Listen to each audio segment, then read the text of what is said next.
I own a restaurant called Fahrenheit, where we're at today. I own a food truck called Short Rib Number One. I have a restaurant at the Q that just opened last week called Rocco's Nachos and Tacos.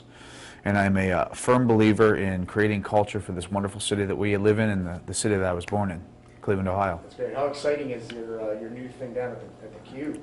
Q's doing well. You know, it's a great chance for me to be in a partnership with Mr. Gilbert and have an opportunity to serve people upscale arena food, but also if they're not interested in a cotton candy or a hot dog or a Pepsi, they can have a Rocco's Taco or a Michael Simon B-Spot Burger. So Mr. Gilbert wants to make it a great venue for everyone and have the opportunity. My partnership was with him and Aramark, and Aramark's a great leader of the food service arena area spectrum. So it's been wonderful, to tell you the truth. I'm kind of on cloud nine with everything as far as what's going on in my life. You know, and everybody has their taste, and everybody eats certain kinds of food, that kind of thing. Paula Dean's now taking a lot of heat for her stuff. You know, it's all of a sudden it's a responsibility. You know. It's funny you should say Paula Dean, and she's a sweet woman. I've met her a few times. She's actually very good friends with Michael from Lola, and I hate to reference, Michael's a friend of mine, an advocate for great food and culture in the city, and done so many things and opened garage-sized doors for all the chefs in this community. But also, you know, Paula will, I think, conquer her illness and have an opportunity to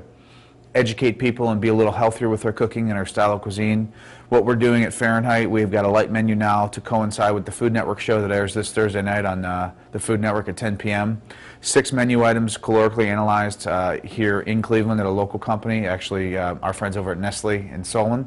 And it's an opportunity for me to give back to the community and educate my staff as well as community on what they're eating or how many calories they're putting into their body.